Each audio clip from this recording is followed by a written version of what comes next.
கர்த்தருடைய பரிசுத்த நாமத்திற்கு ஸ்தோத்திரம். நீதிமொழிகள் 13:12 நெடுங்காலமாய் காத்திருத்தல் இருதயத்தை இழைக்கப்படும், விரும்பினது வரும்போது ஜீவ விருட்சம் இருக்கும். ஆமா, இந்த நெடுங்காலமாய் காத்திருக்கிற அந்த வலி, அந்த காத்திருத்தல் காலம் வந்து மிக மிக கடினமான, மிகவும் ஒரு மோசமான ஒரு காலமா நமக்கு இருக்கும். அது சகிக்கவே முடியாது.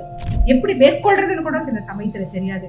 அந்த காத்திருத்தல் வந்து மிகவும் ஒரு மோசமான ஒரு சூழ்நிலைகளை நம்ம வாழ அந்த காலங்கள் நமக்கு மிகவும் கடினமான ஒரு காலங்களா இருக்கும். ஆனா ஆண்டவருடைய வாக்குறுதிகளை நம்ம பார்க்கும் போதும் காத்திருக்கிறவர்களுக்கு ஆண்டவர் வைத்திருக்கிற அந்த பெரிய ஆசீர்வாதங்களை நாம உணர்ந்து கொண்டால், வேதத்தில் அந்த காரியம் நமக்கு சொல்லப்பட்டிருக்கிற அந்த காரியங்கள், கர்த்தருக்கு காத்திருக்கிறவர்கள் புதுவிலன் அடைவார்கள், கழுகுகளை போல அவர்கள் எழும்புவார்கள் அப்படின்ற வார்த்தையெல்லாம் நமக்காக காத்திருக்கிறதுக்காக கர்த்தர் வைத்திருக்கிறார். அந்த காத்திருப்பு வந்து நமக்கு ஆண்டவரோட ஒரு நெருக்கத்தை ஏற்படுத்தும், ஆண்டவரோட உறவை நம்மளுக்கு பலப்படுத்தும். அப்போ ஆண்டவருடைய வார்த்தை விசுவாசிக்கிறவர்களுக்கு காத்திருப்பு கடினமா இருந்தாலும் பரிசுத்த ஆவியானவருடைய ஒத்தாசையோட அதை மேற்கொள்கிற பலனை பெற்று அவர்கள் எதற்காக காத்திருக்கிறார்களோ அதை பெற்றுக் கொள்வார்கள். நிச்சயமா ஒவ்வொருத்தருடைய வாழ்க்கையிலும் ஒரு காத்திருப்பு காலம் உண்டு.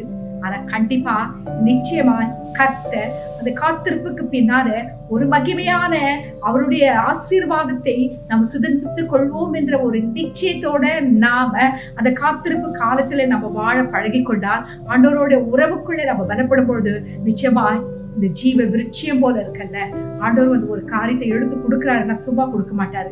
ஏன்னா அந்த ஆசீர்வாதத்தை நம்ம பெற்றுக்கொள்ள தகுதிப்படுத்தி தகுதி ஆன வரைக்கும் அவர் காத்திருப்பார். நம்ம அது தகுதி ஆனவர் தெரிந்த உடனே அந்த ஆசீர்வாதத்துக்குள்ள நம்மளை கொண்டு போவார்.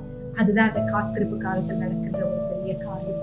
அப்போ ஆண்டவர் வந்து நமக்கு வைத்திருக்கிற அந்த ஆசீர்வாதத்தை நாம் சுதந்திரத்துக் கொள்ள நம்மளை தகுதிப்படுத்துகிற அந்த காலம் தான் இந்த காத்திருப்பு காலம். அதனால யாராவது காத்திருந்தா சோர்ந்து போகாதீங்க.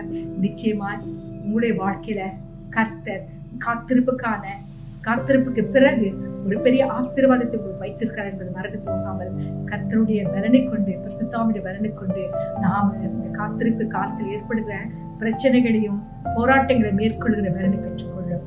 அப்படி செய்ய கர்த்தர் உதவி செய்வார்கள்.